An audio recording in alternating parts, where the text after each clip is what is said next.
কি অসাধারণ! স্বাগতম জান্নাতে। জান্নাত আল্লাহর পক্ষ থেকে মুমিনদের জন্য এমন একটি নিয়ামত যা কোনো চক্ষু কখনো দেখেনি, কোনো কান কখনো শ্রবণ করেনি, এমনকি কোনো মানুষের পক্ষে কল্পনা করাও সম্ভব হবে না। সোজা কথায় জান্নাতের তুলনা কেবল জান্নাত, দুনিয়ার কোনো কিছুর সাথে তার তুলনা হয় না। এই ভিডিওতে আমরা কোরআনের আলোকে সেই জান্নাতের বর্ণনা শুনব, যা দৃশ্যগুলো শক্তিশালী এআই দ্বারা তৈরি, যা কেবল বোঝার সুবিধার্থে প্রতীকী রূপে ব্যবহার করা হবে। ভয়াবহ হাসরের ময়দানে যখন মানুষের জীবনের প্রতিটি কর্মের হিসেব নেওয়া হবে, তখন কারো ভাগ্যে জান্নাত নির্ধারিত হবে, আবার কারো ভাগ্যে জাহান্নাম। এবার কল্পনা করুন, আল্লাহর রহমতে আপনি সেই সৌভাগ্যবান বান্দাদের একজন যাদের জান্নাত নসিব হয়েছে। আপনি দাঁড়িয়ে আছেন জান্নাতের দরজায়। চিরশান্তির সুন্দর জীবন কয়েক কদম দূরেই আপনার জন্য অপেক্ষা করছে। কিন্তু ভেতরে প্রবেশের আগে আপনাকে সম্পূর্ণভাবে পরিশুদ্ধ হতে হবে। আপনার শরীর থেকে দুনিয়ার সব অবশিষ্ট দূর করতে হবে। তখন আপনাকে বিশেষ এক নদীতে গোসল করানো হবে। সেই নদীর পানি আপনার সব দুর্বলতা ও ত্রুটি দূর করে ফেলবে। আপনার শরীরের সব লোম অদৃশ্য হয়ে যাবে, দাড়ি, গোঁফ, এমনকি শরীরের অন্যতম উধাও হয়ে যাবে।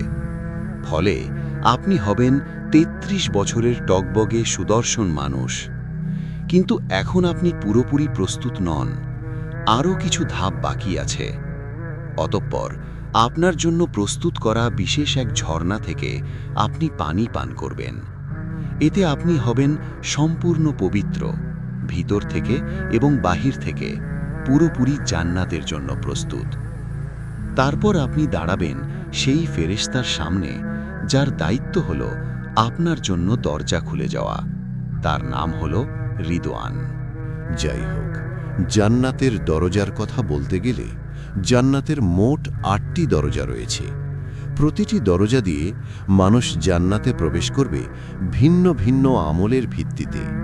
আপনি কোন দরজা দিয়ে প্রবেশ করবেন তা নির্ভর করবে আপনার আমল ও এই দুনিয়া তুমি কেমন জীবন কাটালে তার উপর। জান্নাতের প্রতিটি দরজার আলাদা আলাদা নাম রয়েছে, তবে সবগুলোর উপরে একই বাক্য লেখা, লা ইলাহা ইল্লাল্লাহু মুহাম্মাদুর রাসূলুল্লাহ। যারা দুনিয়াতে নিয়মিত নামাজ আদায় করেছে তারা প্রবেশ করবে সালাত নামক দরজা দিয়ে। আর দ্বিতীয় দরজা রিয়ান, যারা রোজা রেখেছে, এই দরজা তাদের জন্য। তৃতীয় দরজা হল সাদাকা দরজা, যারা সব সময় অল্প হলেও দান করেছে, এই দরজা তাদের জন্য। চতুর্থ দরজা হল জিহাদ দরজা, যারা আল্লাহর পথে সংগ্রাম করেছে, তাদের জন্য এই দরজা। পঞ্চম দরজা হল হজ দরজা, যারা মক্কায় গিয়ে হজ আদায় করেছে, তাদের জন্য। ষষ্ঠ দরজা হল কাজিমুল গায়রির দরজা, যারা সবচেয়ে কঠিন মুহূর্তেও নিজের রাগ নিয়ন্ত্রণ করেছে, এই দরজা কেবল তাদের জন্য। সপ্তম দরজা হল আমান দরজা, যা হিসাব নিকাশ ছাড়াই জান্নাতে প্রবেশ করবে, এই দরজা তাদের জন্য। আর অষ্টম দরজা হল জিকির দরজা, যাদের হৃদয়ে সর্বদা আল্লাহকে স্মরণ করেছে, এই দরজা তাদের জন্য। যখন জান্নাতের দাঁড়িয়ে থাকবে তাদের নিজ নিজ দরজার সামনে, তখন জান্নাতের দরজা খুলতে শুরু করবে। তখন আপনি অনুভব করবেন এক মৃদু উষ্ণ বাতাস আপনার মুখে লাগছে। এমন বাতাস আপনি কখনো অনুভব করেননি।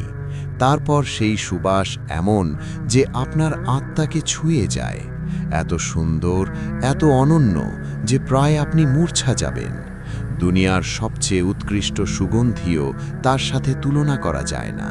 সব ব্যথা, অনুশোচনা আর দুঃখ আপনার ভেতর থেকে মুছে ফেলা হবে।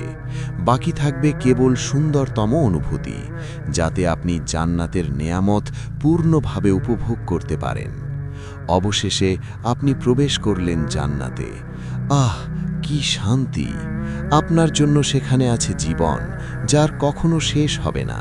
আপনার জন্যে আছে স্বাস্থ্য, ফলে আর কখনো অসুস্থ হবেন না। আপনার জন্যে আছে যৌবন, ফলে আর কখনো বুড়ো হবেন না। আপনার জন্যে আছে সুখ, ফলে আর কখনো দুঃখ পাবেন না। আপনি জান্নাতে প্রবেশ করতে ফেরেশতারা আপনাকে স্বাগত জানাবে আর বলবে, আল্লাহর পক্ষ থেকে তোমার উপর শান্তি বর্ষিত হোক, স্বাগতম, এখানে চিরকাল থাকো। প্রথমে আপনাকে দেওয়া হবে প্রাসাদ, বাগান ও পুকুর সহ। তারপর আপনার হৃদয় যা চায় তাই আপনাকে দেওয়া হবে, একটিও বাদ যাবে না। হ্যাঁ বন্ধু, এটাই জান্নাত, এমন এক জায়গা যেখানে নেই কোনো দুঃখ, নেই কোনো ভয়, নেই বার্ধক্য, নেই ব্যথা। এমন এক জায়গা যেখানে রয়েছে সব সৌন্দর্য যা আপনি জানেন এবং জানেন না। আপনি বসবাস করবেন এমন ঘরে যা তৈরি হয়েছে সোনা ও রূপার ইট দিয়ে। মরক্কো হিসেবে ব্যবহার হয়েছে কৃষক কঙ্কর, হলো মুক্তা ও রুবি এবং মাটি হলো জাফরানের। আপনি ফিরে এসেছেন সেই জায়গায় যেখানে আপনার সৃষ্টি হয়েছিল প্রথমবার। অতঃপর ফেরেশতারা আপনার সাথে কথা বলবে। তারা জিজ্ঞেস করবে, সবে তুমি জান্নাতে প্রবেশ করেছ, এখন বলো তুমি কি চাও। আপনি বলবেন, আমি ইতোমধ্যে আমার রবের অসংখ্য নেয়ামত উপহার দেখেছি, আমাকে আরেকটু সামনে যেতে দাও এবং আরও উপভোগ করতে দাও। তখন ফেরেশতারা উত্তর দিবে, এগুলো তো কেবল সূচনা, তুমি এখনো কিছুই দেখনি, এর চেয়েও মহান নেয়ামত তোমার জন্য অপেক্ষা করছে। অথবা আপনি এগিয়ে চললেন, আপনার সামনে উদিত হলো এক প্রাসাদ যা পুরোপুরি খাঁটি সোনার তৈরি। এর বারান্দাগুলো মুক্তার মতো ঝলমল করছে। আপনি যতই কাছে যান, কিছু দাস দাসী উপস্থিত হয়, তাদের রূপ যেন ছড়িয়ে থাকা মুক্তার মতো। তার হাতে আছে রূপার থালা, সোনার পাত্র। তারা সালামের মাধ্যমে আপনাকে অভ্যর্থনা জানায়। আপনিও সালামের জবাব দিলেন। আপনি সিদ্ধান্ত নিলেন এখানেই থেকে যেতে, কিন্তু ফেরেশতারা বলল, এর চেয়েও মহান নেয়ামত সামনে আছে, চলতে থাকো। ফলে অবাক হয়ে আপনি আবার হাঁটতে লাগলেন। এবার আপনি দেখলেন আরেকটি প্রাসাদ যা লালচে রুবি ইয়ে গড়া, এত পরিষ্কার উজ্জ্বল যে বাহির থেকে ভিতরের অংশ দেখা যায়। তারপর আপনি তার ভিতরে প্রবেশ করলেন। ভেতরে আছে ৭০,০০০ কক্ষ, অপূর্ব সৌন্দর্য ভরা, যাতে আপনার আত্মা ও দেহ আনন্দে আপ্লুত হয়ে উঠল। প্রতিটি কক্ষে সাজানো আছে খাবারের থালা, ফল, মাংস, পানীয়, সবই আপনার রবের পক্ষ থেকে অসাধারণভাবে প্রস্তুত। যখন আপনি একটি ফলে কামড় দিলেন, তা আপনাকে মনে করিয়ে দেবে আপনার জীবনের প্রিয় সব স্বাদ। তবুও স্বাদটি একেবারেই নতুন, এর আগে কখনো অনুভব করেননি। আপনি এক চুমুক পানি পান করলেন, ফলে আপনার হৃদয় ভরে ওঠে অবর্ণনীয় সুখে। হঠাৎ একটি দরজা খুলে গেল। ভেতরে প্রবেশ করল আপনার প্রিয়জনেরা, আপনার মা, বাবা, প্রিয়তমা স্ত্রী আর সন্তানেরা। আহা, আর কি চাই! আনন্দে আপনার নিঃশ্বাস আটকে যাওয়ার মতো অবস্থা। যেসব মুমিনদের সাথে আপনি পৃথিবীতে চলাফেরা করতেন, তারাও এখন আপনার পাশে। তাদের দেহ ঝলমল করছে আর মুখে সুন্দর হাসি। চতুর্দিকে প্রাসাদ, বৃক্ষ, নদী আর নিয়ামত, সব কিছু কেবল আপনার জন্যই সাজানো, এক সীমাহীন জগৎ যার কোনো সীমানা নেই। অতপর ফেরেশতারা আপনাকে পোশাক পরাবে, জান্নাতের জন্য বানানো বিশেষ পোশাক, সবুজ রঙের সিল্কের মতো হালকা কিন্তু সমৃদ্ধ কারুকার্যময়, ব্রোকেডের মতো ভারী। সেই পোশাকে আছে ৭০টি স্তর, প্রতিটি স্তর ভিন্ন রঙে সজ্জিত। পুরো পরিবেশ যেন এক উৎসব, যা শুধু আপনাকে স্বাগত জানানোর জন্য। শান্ত প্রশান্ত অসংখ্য দাসদাসী পাশে প্রস্তুত, যে কোনো মুহূর্তে সেবা দেওয়ার জন্য। আপনি বিষয়ে ভাবলেন, এখন আমি কি করব, কোথায় যাব? তখন এক আয়োজন শুরু হলো। একটি মেষ আনা হলো, এমন এক জায়গায় যা জান্নাতবাসী ও জাহান্নামবাসী উভয় দেখতে পায়। কিন্তু এই মেষ সাধারণ প্রাণী নয়, এর নাম মৃত্যু। এরপর যা ঘটে তা আপনার হৃদয়কে চিরস্থায়ী শান্তির আরও কাছাকাছি নিয়ে যায়। একটি ঘোষণা শোনা যায়, হে জান্নাতবাসীগণ, তোমরা জানো এটিকে? তখন জান্নাতবাসীরা মাথা তোলে এবং বলে, হ্যাঁ, এটি মৃত্যু। অতঃপর আবারও ঘোষণা হয়, হে জাহান্নামবাসীগণ, তোমরা জানো এটিকে? তখন জাহান্নামবাসীরাও মাথা তোলে এবং বলে, হ্যাঁ, এটি মৃত্যু। এরপর একজন ফেরেশতা সেই মেষকে কুরবানি করল, ফলে মৃত্যুর মৃত্যু হল এবং ঘোষণা দেওয়া হলো, হে জান্নাতবাসীগণ, তোমরা এখনো চিরকাল বাঁচবে, তোমাদের আর মৃত্যু নেই। হে জাহান্নামবাসীগণ, তোমরাও চিরকাল থাকবে, তোমাদের জন্য আর মৃত্যু নেই। হ্যাঁ বন্ধু, এখন আর মৃত্যু নেই। আপনি আর কখনো অসুস্থ হবেন না, আপনি চিরকাল বাঁচবেন, আপনার আর মৃত্যু নেই। জান্নাতবাসীদের জন্য এটাই হলো চিরন্তন আনন্দ, শান্তি ও নিয়ামতের সময়।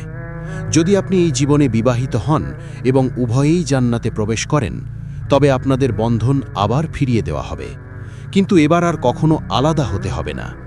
যে স্বামী বা স্ত্রী জান্নাতে উচ্চ মর্যাদা পাবে, অন্যজনকেও সেই স্তরে তুলে দেওয়া হবে। সেখানে থাকবে না কোনো ঝগড়া, না হৃদয় ভাঙা, না বিশ্বাসঘাতকতা। থাকবে শুধু খাঁটি ভালোবাসা, যা প্রতি মুহূর্তে আরও গভীর হবে। স্ত্রী ও স্বামী সময়ের সাথে আরও সুন্দর হয়ে উঠবে।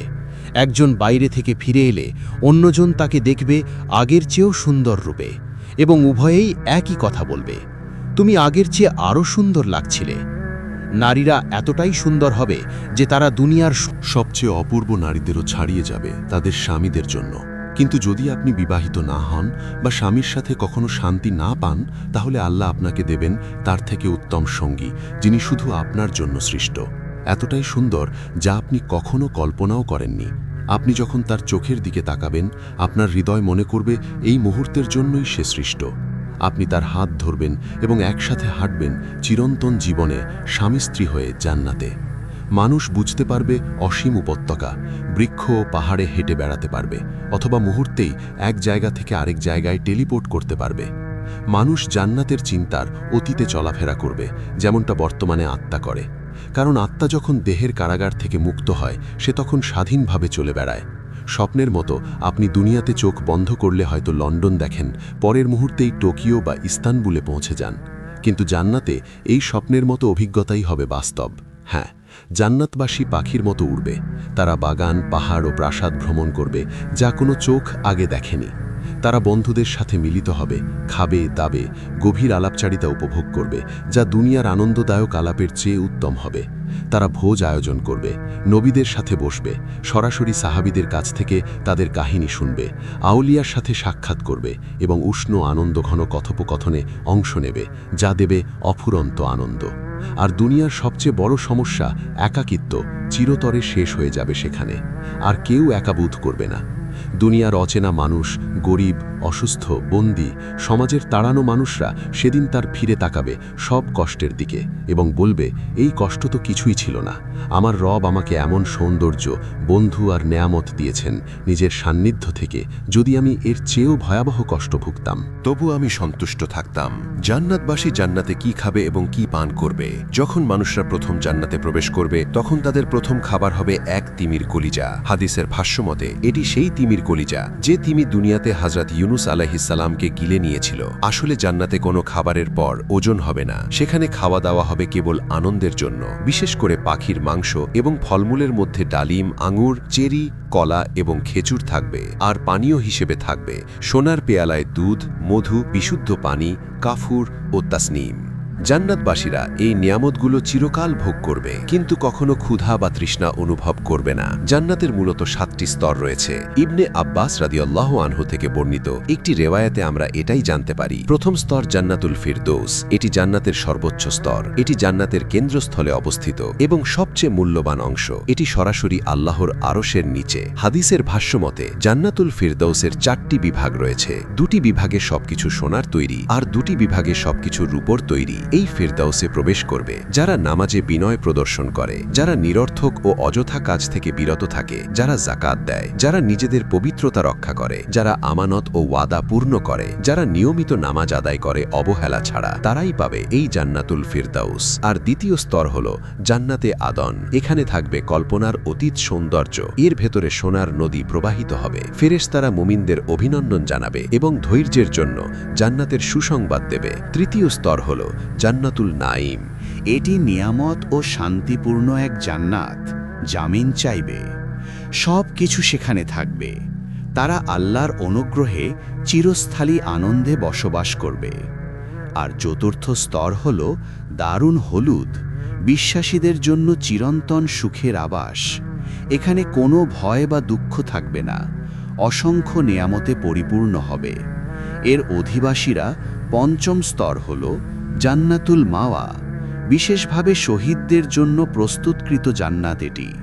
তারা সেখানে আল্লাহর অফুরান্ত নেয়ামত উপভোগ করবে এবং চিরন্তন সুখে থাকবে। আর ষষ্ঠ স্তর হল দারুস সালাম, বিশ্বাসীদের জন্য চিরন্তন শান্তি ও নিরাপত্তার জান্নাত, যেখানে থাকবে না কোনো ভয়, দুঃখ কিংবা কোনো মন্দ কিছু।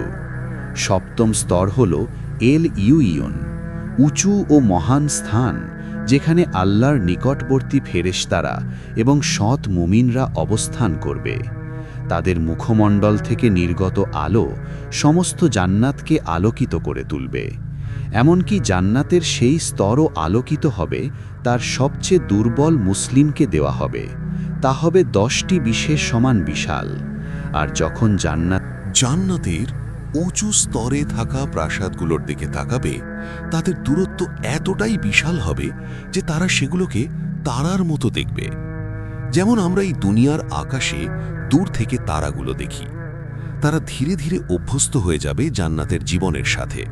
চারপাশে থাকবে অমর যুবক খেদমতগাররা, যারা সবসময় তাদের সেবায় প্রস্তুত।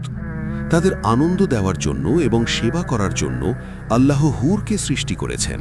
তারা এতটাই পবিত্র যে কোনো মানুষ বা জিন তাদের স্পর্শ করেনি। আগে তারা এতটাই বিশেষ যে যদি তাদের মধ্যে একজনও এই দুনিয়ার কোনো সাগরে থুতু ফেলত, তাহলে দুনিয়ার সব সমুদ্র সাগর তাৎক্ষণিকভাবে নোনতা থেকে মিষ্টি পানিতে রূপান্তরিত হতো। জান্নাতে কেউ কখনো কোনো কিছুতে অসন্তুষ্ট হবে না এবং সেখানে হিংসা থাকবে না। জান্নাতের প্রাকৃতিক সৌন্দর্য এই দুনিয়ার যে কোনো কিছুর চেয়েও বহুগুণ শ্রেষ্ঠ। সেখানে অসংখ্য গাছ থাকবে, কিন্তু একটি গাছ বিশেষভাবে আলাদা, তা হল তুবা গাছ। এর আয়তন বর্ণনাতীত। যদি একজন অশ্বারোহী দ্রুত গতিতে দৌড়াত, তবু এর কাণ্ড অতিক্রম করতে 100 বছর লেগে যেত। তুবা গাছ এতটাই বিশাল যে এর শাখা প্রশাখা জান্নাতের সব স্তরে পৌঁছায়, প্রতিটি ঘর পর্যন্ত ছড়িয়ে পড়ে, যাতে সবাই এর অনন্ত নেয়ামত ভোগ করতে পারে। জান্নাতের আরেকটি বিস্ময়কর বিষয় হল কাউসার নদী। এটি আমাদের প্রিয় নবীকে বিশেষ উপহার হিসেবে দেওয়া হয়েছে। এর পানি দুধের চেয়ে সাদা, মধুর চেয়ে মিষ্টি। এটি প্রবাহিত হয় আল্লাহ ও আরশের নিচ থেকে সিদরাতুল মুনতাহা হয়ে, তারপর জান্নাতুল ফেরদাউসের ভেতর দিয়ে অবশেষে জান্নাতের প্রতিটি স্তরে পৌঁছে যায়। এই নদীর ঘ্রাণ ও স্বাদ আমাদের আজকের কল্পনার অতীত।